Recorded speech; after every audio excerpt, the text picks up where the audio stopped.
Hello বন্ধুরা, সব কেমন আছো, কি করছো? আশা করি আজকে রোববারের দুপুরে সবাই রান্নাঘরেই ব্যস্ত আছো আমার মতন। তো আমিও তোমাদের মতন আজকে রান্নাঘরে ভীষণ ব্যস্ত। আজকে ওয়েদারটা সকাল থেকে ঘুম থেকে উঠেই দেখি বৃষ্টি শুরু হয়ে গেছে। কখনো বৃষ্টি আবার কখনো রোদ।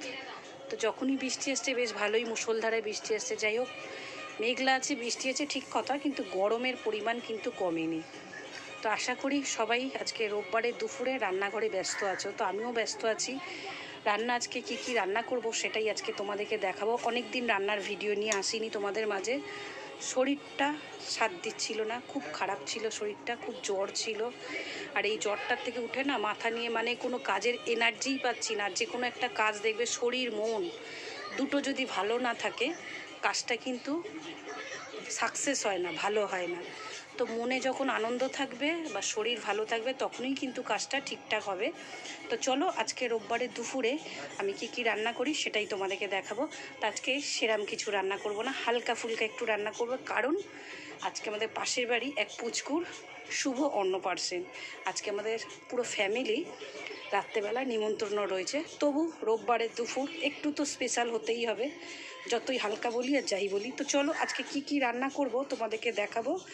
তো অলরেডি আমি রান্না কিন্তু শুরু করে দিয়েছি, কিছু রান্না হয়ে গেছে, তো তোমাদেরকে সেটা শেষে দেখাবো। এখন কি বসাবো সেটাই তোমাদের সাথে শেয়ার করব। তো চলো দেখানো যাক আমি কি রান্না বসাই এখন। দেখো এখানে কড়াই বসিয়ে দিয়েছি। আজকে একটু এখানে বসাবো চিকেন। তো আজকে চিকেনটা সাধারণত আমি তেলে করব না, আমার হাজব্যান্ড না এক জায়গায় ঘুরতে গেছিলো, তো সেখানে গিয়ে গাওয়া ঘি এনেছিল। আর সেই একটু পাহাড়ি এলাকা বলো আর দেশপাড়াগার বলো, ঘিটা একটু না মানে সেই মোষের দুধের ঘি বলে না, তো সেই ঘিয়ের একটা অন্যরকম স্মেল থাকে। কিন্তু আমরা এখানে যে ঘিটা সাধারণত কিনে খাই সেই ঘিয়ের স্মেলটা কিন্তু থাকে না। তো এই ঘিটা তো জানোই এটা ভাতে খাওয়া অসম্ভব ব্যাপার। তো এটা একদিন ভেবেছিলাম পরোটা করবো, যাই হোক পরোটাটা করা হয়নি। আজকের এই ঘি দিয়েই আমি আজকের চিকেনটা করব। তো চলো ঘিটা কড়াতে দিয়ে দিলাম।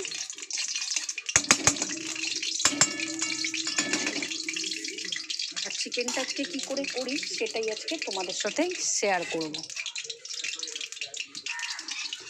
চলো এখানে ঘিটা গলতে দেবো। ঘিটা তো গলে গেছে দেখলে।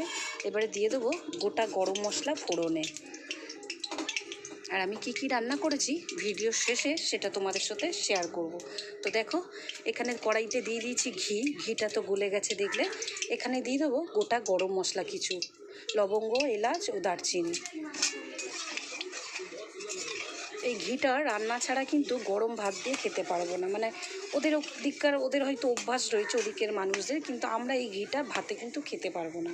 যার ফলে এই ঘিটা রান্না করেই কিন্তু শেষ করব। পরোটা করব, তরকারি করব, এই করেই শেষ করব।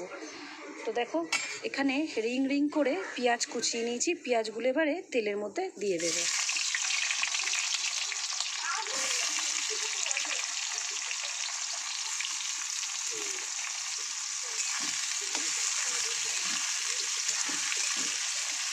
চলো পেঁয়াজগুলো আগে ভেজে নিই, তারপরে কি কি করি তোমাদেরকে দেখাবো। তো পেঁয়াজগুলো একটু ব্রাউন করে আগে ভেজে নিই। তো দেখো বন্ধুরা, আমার কিন্তু পেঁয়াজটা কিন্তু ব্রাউন করে ভাজা হয়ে গেছে। তো এর মধ্যে এবার চিকেনটা আমি দিয়ে দেব। চিকেনটা আজকে দেখো একটু চিকেনটা আগে ভাগে আমি ম্যারিনেট করে রেখেছিলাম। তো কী কী দিয়ে ম্যারিনেট করেছি বলো তো তোমাদেরকে বলি।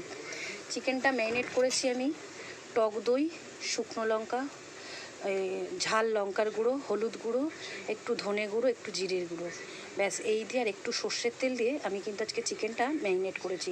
তো আজকে এই চিকেনটা আজকে করবো আমি কিন্তু আলু ছাড়া, আমি কিন্তু কোনো রকমের আলু দেবো না। আর আজকে চিকেনটা একটু অল্প করেই করলাম, এই কারণে তোমাদেরকে ভিডিওর শুরুতেই বললাম আজকে আমাদের নিমন্ত্রণ আছে, ওর জন্য চিকেনটা। তবে অবশ্যই শুধু এইটা করিনি, চিকেনটা অল্প একটু স্টুও করেছি। ছেলে মেয়েগুলো যেগুলো খায় আমার একটু, আর এই পাতলা অল্প করে একটু চিকেন আমাদের জন্য আজকে একটু অন্য ধরনের কষা টাইপের করবো। তা আলু ছাড়াই করবো আজকে। তো চলো আজকে এই মশলা দিয়ে তোমাদেরকে বললাম কি কি মশলা দিয়ে আমি চিকেনটা ম্যারিনেট করেছি। তো চিকেনটা আর কিছু মশলা দেওয়ার নেই, এখানে কিন্তু সবটাই দিয়ে দিয়েছি ও মেলানো হয়ে গেছে মশলা। এখানে শুধু বাকি রইল নুনটা।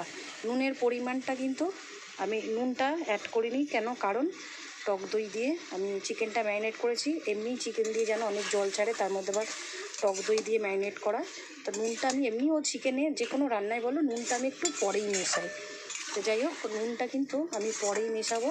তো চলো, এইভাবে আর কিছু মশলা দেওয়ার নেই, এইভাবে চিকেনটা কষাতে থাকবো। কষিয়ে কষিয়ে আজকে চিকেনটা শুধু একটু কষাই করব।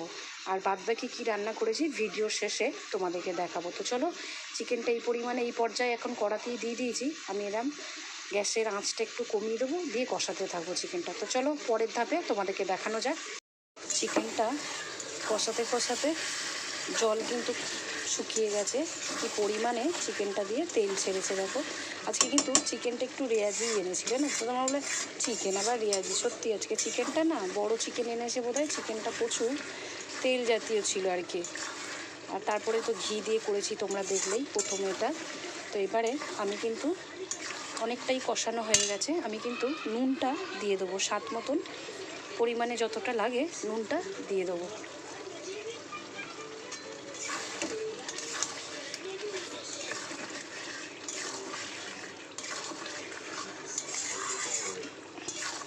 তো চলো চিকেনটা কষাতে কষাতে তোমাদেরকে দেখিয়ে দিই আমি আরও এর আগে চিকেনটা বসানোর আগে কী কী রান্না করেছি, তোমাদেরকে সেটাই দেখাবো। দাঁড়াও।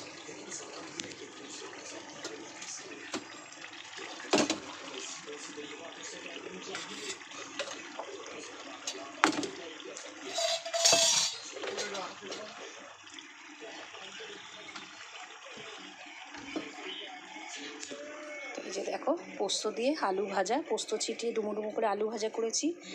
এখানে করেছি, আলুর জন্য বুঝতে পারছো না, এখানে করেছি রসুন শুকনো লঙ্কা ফোড়ন দিয়ে মসুর ডাল করেছি। আর এটা করেছি চিকেন স্টু, আলু পেঁপে গাজর বিনস দিয়ে দেখো চিকেনের স্টু করেছি। আমার ছেলে মেয়ে সাধারণত এটা বিকেলে খায় ওরা, বুঝছো, রোববারে করে একটু করে দিই, সারা সপ্তাহ তো হয় না। আর ওই যে দেখলে তাহলে কী কী রান্না করলাম। এখানে করেছি চিকেন স্টু, এটা করেছি ডাল, এটা করেছি পোস্ত ছিটি আলু ভাজা। আর এই যে এখানে তো চিকেন হচ্ছে দেখলেই তোমরা। আজকে দুপুরের মেনু কিন্তু এই রইল, রোববারের দুপুরে। আর বললাম তোমাদেরকে আজকে রান্নাটা একটু কম করেই করেছি, কেন রাত্রেবেলা পুরো ফ্যামিলিরই আমাদের নিমন্ত্রণ রয়েছে। পাশে বাড়ি বললাম এক পুচকুরু অন্নপ্রাশন রয়েছে, ওখানে সবাই নিমন্ত্রণ আমাদের। চিকেনটার কালারটা কত সুন্দর এসছে না, বুঝতে পারছো? আশা করি বুঝতে পারছো তোমরা। একটু ব্রাইটনেসটা কমিয়ে নিয়েছি আমি, নাহলে না পুরো সাদা সাদা আসছিলো, অতিরিক্ত ব্রাইটনেস বাড়িয়ে দিলে। তো তোমাদের কাছে আমার একটা কোশ্চেন আছে। কিছুদিন ধরে আমি রান্নার ভিডিও শ্যুট করতে পারিনি, তবে রান্নার ভিডিও শরীরটা খারাপের জন্য ছাড়তে পারিনি ঠিক কথা। তবে আমার কিছু ভালো প্রিয় বন্ধুরা কিন্তু কমেন্ট করছে, দিদিভাই তুমি ওইসব না করে তুমি তোমার রান্নার ভিডিও ছাড়ো, তোমার রান্নাগুলো দেখতে বেশ আমার ভালো লাগে। তো সেই সব বন্ধুদের জানাই অসংখ্য মন থেকে ভালোবাসা, অসংখ্য ধন্যবাদ আমাকে আমার ভিডিওগুলো দেখে এত সুন্দর কমেন্ট করার জন্য। তোমাদের এই ভালো ভালো কমেন্ট পেলে আমার কিন্তু কাজ করার উৎসাহটা আরও বেড়ে যায় ও ভালো লাগে কাজ করতে। আর জ্বরের জন্য যেহেতু কোনো ভিডিও ছাড়তে পারিনি, কিছু না, তবে যেটুকু যা আপডেট দিচ্ছিলাম good morning, good evening, good night বা গুড আফটারনুন, তবে কিন্তু তোমরা কেউ কিন্তু সেইভাবে আমাকে কমেন্ট বা লাইক করোনি। যাই হোক, এটা যে যার সাথে ব্যক্তিগত ব্যাপার, কারোর থেকে চেয়ে কিন্তু কিছু পাওয়া যায় না। তোমার মনে আমি যদি সেই জায়গাটা না করেই উঠতে পারলাম, তুমি কোন খাতিরে আমাকে করবে, সেটা তো ঠিকই কথা। যাই হোক, কারোর কোনো কিছু যদি আমার কিছু খারাপ লেগে থাকে অবশ্যই কিন্তু কমেন্ট করে জানিও। তোমরা না কমেন্ট করে জানালে সেটা কিন্তু আমি বুঝতে পারবো না আমার ভুলটা কোথায়, আমার ভুলটা হচ্ছে। তো চলো, আজকের চিকেনটা দেখলে আজকে আলু ছাড়া চিকেন কষা করেছি একটু, তো একটু আরেকটু কষাবো এটা, আরেকটু আমি কিন্তু এক ফোঁটাও জল দিইনি চিকেনে, আরেকটু হতে দেবো। আরেকটু হলে চিকেনটা আরেকটু নাড়াচাড়া করলেই কিন্তু আমার চিকেনটা কমপ্লিট হয়ে যাবে। তো চলো শেষ করে নিয়ে তোমাদেরকে শেষে তোমাদের সঙ্গে দেখা হচ্ছে। বন্ধুরা, ফাইনালি আমার চিকেন কষাটা কিন্তু রেডি, আমার চিকেন কষাটা হয়ে গেছে, এবার নামিয়ে নেব। তো দেখতে কত সুন্দর লাগছে আর কত সুন্দর কালার এসছে বলো তো চিকেন কষাটা। খেতেও কিন্তু আমার মেয়ে তো গন্ধ শুকেই বলছে, তোমার কি এখনও রান্না হয়নি, আমায় খেতে দাও ঝটপট। দেখে তো খুব লোভনীয় লাগছে। তো সত্যিই দেখে কিন্তু কালারটা অসাধারণ এসছে, জানি না খেয়ে দেখবো টেস্টটা কেমন এসছে। তো চলো আজকের ভিডিওটা এই অবধি, আশা করি ভালো লাগলে একটা লাইক কমেন্ট শেয়ার করো। তো চলো, টাটা।